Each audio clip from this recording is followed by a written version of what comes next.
Hello,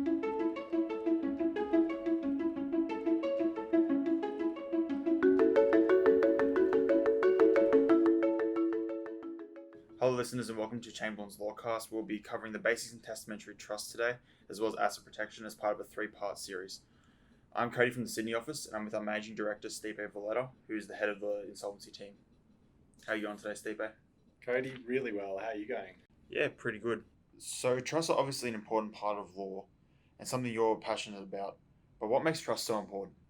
Yeah, look, trusts are often used but underappreciated aspects of the restructuring tools available to advisors and solicitors when helping their clients. So, really keen to chat to you today about more than just the basics if we can get to it. Maybe not in part one, but definitely in parts two and three.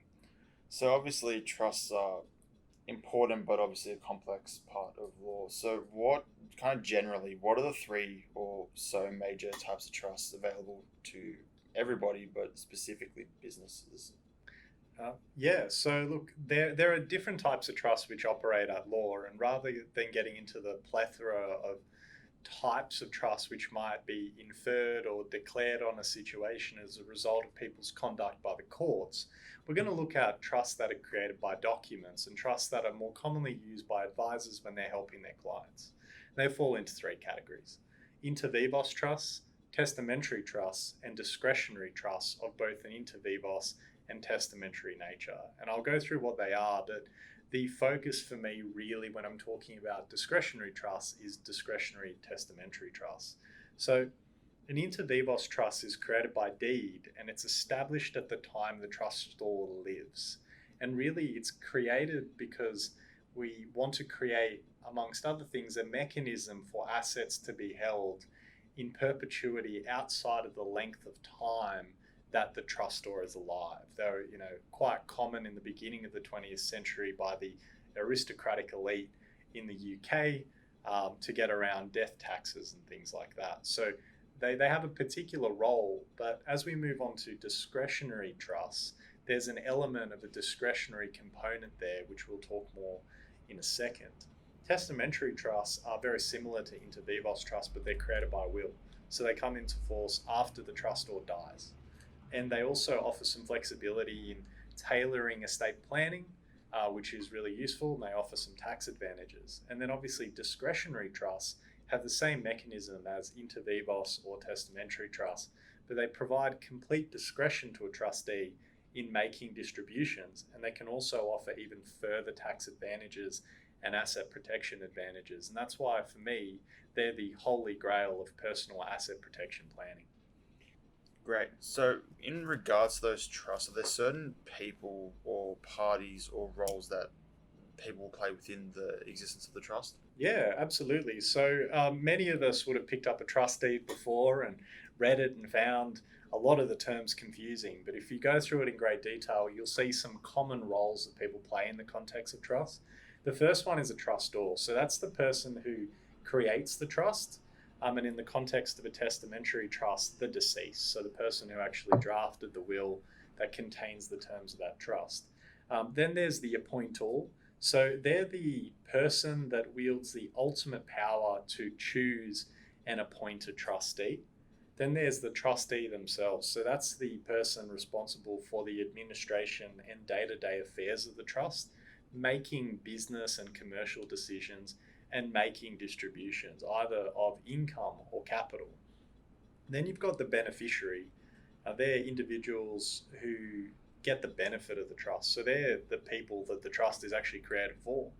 And then you have this sort of slightly offbeat role, which isn't as common, but I recommend that everyone include in their trust, which is a protector.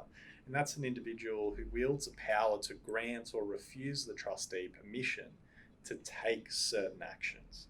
And as we go on further through this podcast and subsequent installments, we'll see how the division of labour between the roles in a trust can assist in boosting the asset protection of that particular trust. Excellent.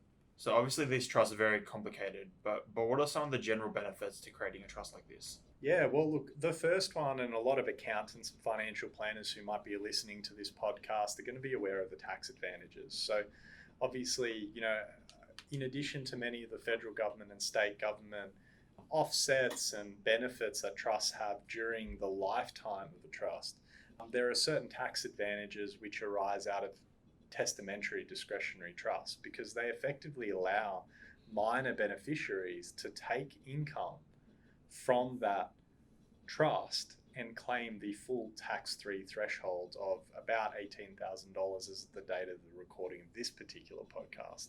Whereas non-discretionary, non-testamentary trusts, for example, fixed inter vivos trusts or inter vivos discretionary trusts, only allow a very limited ability to distribute income to minor beneficiaries, again, limiting the tax efficacy of them as restructuring or structuring tools.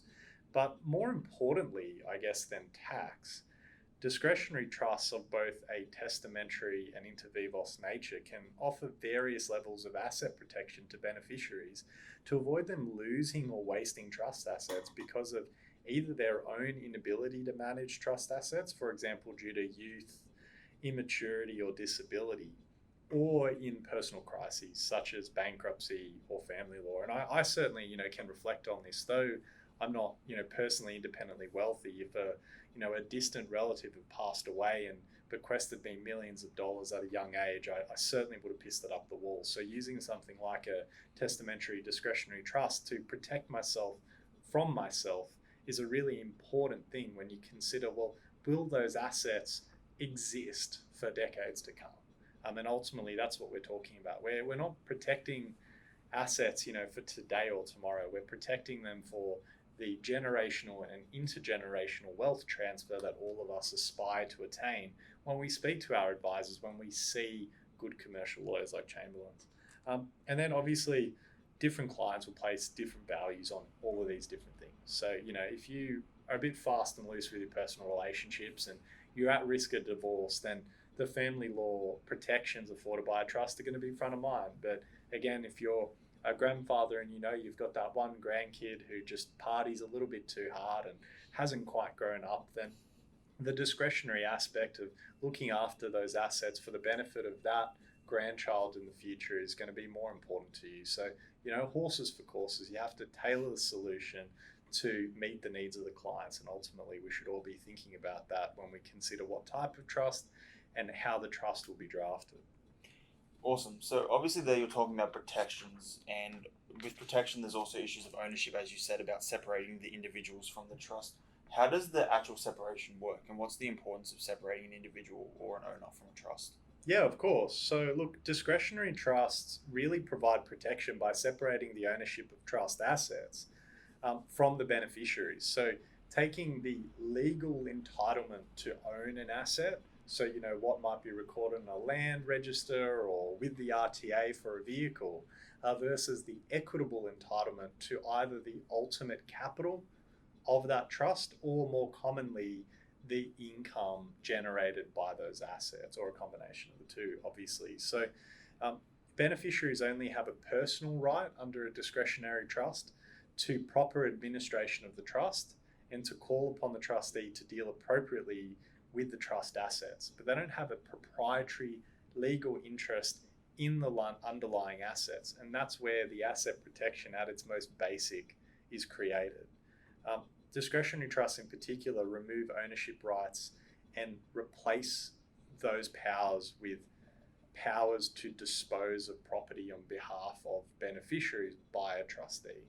So the trustee itself also has certain limitations on its powers to protect the pool of assets for a larger pool of discretionary beneficiaries who may or may not actually receive income. Part of good asset protection when it comes to discretionary trusts is considering not just the document you've prepared, but the applicable law, the administration of the trust, the particular terms of the trust, as I mentioned, but also the division of roles and powers, and how those roles and powers are used to actually get outcomes. So, as we'll talk about in part 2, there are a lot of issues where you might have a number of discretionary beneficiaries, but only one is in the habit of drawing all of the income from the trust, or that beneficiary might also be the trustee, or they might be the protector, and the protector and the trustee might be in the habit of being in cahoots with each other and acting in a particular way. And all of these sort of consistent actions favoring one beneficiary over another or creating a course of dealings are the types of conduct which tend to erode the asset protection benefits of a discretionary trust. And that's why knowing more than just what the trust is, what it says, and who created it is so important to getting good outcomes in planning for this type of work. That's excellent. So this has been the first episode of a 3-part series with myself and Stipe Valletta regarding testamentary trust, and then further, as Stipe said, we'll be going into how that affects family law and bankruptcy. Thank you, listeners, for joining us for the first part of 3.